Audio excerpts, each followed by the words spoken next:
এই জন্য প্রিয় ভাইরা, যারা শুধু জুমার দিনে নামাজ পড়ে এদের সাথে কুরবানি দিলেও কুরবানি হবে, ভাগটা হবে কি না হবে আপনারা বলেন? ওর সাথে যে ভাগই হবে তার কুরবানি হবে না। কেন হবে না? নামাজ ফরজ আইন, এক ওয়াক্ত নামাজ যে ইচ্ছা করে ছেড়ে দেয়, আল্লাহর নবী বলেছেন মান তারাকা সালাতান মুতাআম্মিদান ফাকাদ কাফারা, ইচ্ছা করে এক ওয়াক্ত নামাজ যে ছেড়ে দিল কুফরি করল, কাফের হয়ে গেল। লা দীনা লিমান লা সালাতা লাহু, যার কাছে নামাজ নাই তার কাছে ঈমান আমল কিছু নাই। নামাজ পড়তে ইমাম সাহেব কয় টাকা করে নেয়? প্রতি ওয়াক্তে কয় টাকা নেয় আপনাদের এখানে? কোন টাকা লাগে? টাকা লাগে? বিনা টাকায় ফরজ আইন নামাজ পড়ে না। কিন্তু কুরবানি সারা জীবন না দিলে কাফের হবেন, জাহান্নামে যাবেন এমন কোনো কথা নেই।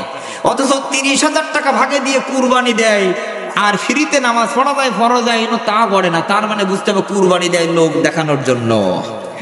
অথবা খোঁজ নিয়ে দেখবেন কুরবানির 1 সপ্তাহ পরে ওর ছেলের মুসলমানি না হয় মেয়ের বিয়ে, না হয় ও চিন্তা করে গোশত তো অনেক কিনা লাগবে, মেয়ের বাড়ি ব্যাগ বাড়ি একটা মাঠ সমান আছে, প্রয়োজনে সবাই দিক থেকে টাকা তুলে কুরবানি দেয়। আছে না নাই?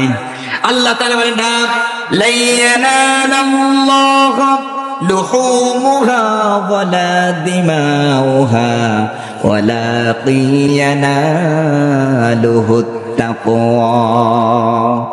তোমার কুরবানির রক্ত আমার কাছে যাবে না, তোমার কুরবানির গোশত আমার কাছে যাবে না, দিল কলিজা কোনো কিছুই, চামড়া ভুঁড়ি কোনো কিছুই যাবে না। যাবে তোমার অন্তর কি বলছিল। তোমার অন্তর যদি উদ্দেশ্য থাকে লোক দেখানোর, ফেসবুকে একটু ছবি দেওয়া, তাহলে বুঝতে হবে তোমার কুরবানিও বাতিল। পিরানি যেহেতু একটা, তোমার সাথে যারা ভাগে হবে তাদেরটাও বাতিল হয়ে যাবে। কিনার আগে যত ইচ্ছা গোশত গরু দেখে নেবেন, টেপবেন, কায়দা মতো ওজন করবেন, সমস্যা নেই।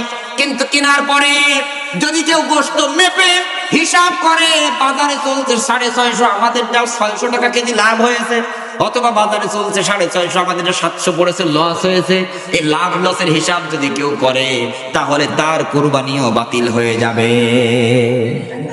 বলবেন যে ভাগ করবো কি করে? এক পাল্লায় অনেকগুলো গোশত দিয়া এরপরে ওই অনুযায়ী সকলকে ওই মাপে 7 জনকে দিয়ে দেন, 5 জনকে দিয়ে দেন, 6 জনকে দিয়ে দেন। এরপরে সর্বশেষ যে গোশতটুকু ওইটুকু আপনি মেপে ভাগ করে দেন, যাতে কুরবানি দাতা বুঝতেই না পারে কয় মণ কয় কেজি গোশ হলো, কারণ ওটা আল্লাহর জন্য, ওটা কত করে কেজি পড়লো এই হিসাব করা যাবে। এবার সারাদিন যে মেয়েটা কাটাকাটি করলো, উনি গরিব হলে ওনাকে কিছু গোশত দেন, সমস্যা নাই। কিন্তু উনি যে কাটাকাটি করেছে উনার নিয়ত ছিল কিছু গোশত বেশি দেবে। আর আপনিও চিন্তা করলেন সারাদিন আমাদের সাথে তো কাটলো, সবাইও গরিব হলে ওরা আধা কেজি, কিন্তু ওই দিন ওরা 2 কেজি দিলেন, জিব্বাটা দিলেন, মাথাটা দিলেন, বুড়ি একটু বেশি করে দিলেন। তাহলে আপনি কাজের বিনিময়ে তাকে গোশত দিয়েছেন, আপনার কুরবানি বাতিল। কারণ কুরবানির গোশত বিনিময় হয়। বাড়িতে নিয়ে বউয়ের কাছে দিয়েছেন, স্ত্রীর কাছে দিয়েছেন, বুড়িটা পরিষ্কার করে আনো। স্ত্রী ধনী মানুষ, পাশের একজন গরিব মহিলাকে বলছে অর্ধেক তুমি পরিষ্কার করে আমাকে দাও, আর অর্ধেক তুমি নাও। আপনার কুরবানি বাতিল, কারণ কুরবানির গোশত ওই যে বিনিময়, কাজের বিনিময়ে তাকে অর্ধেক দিয়েছে।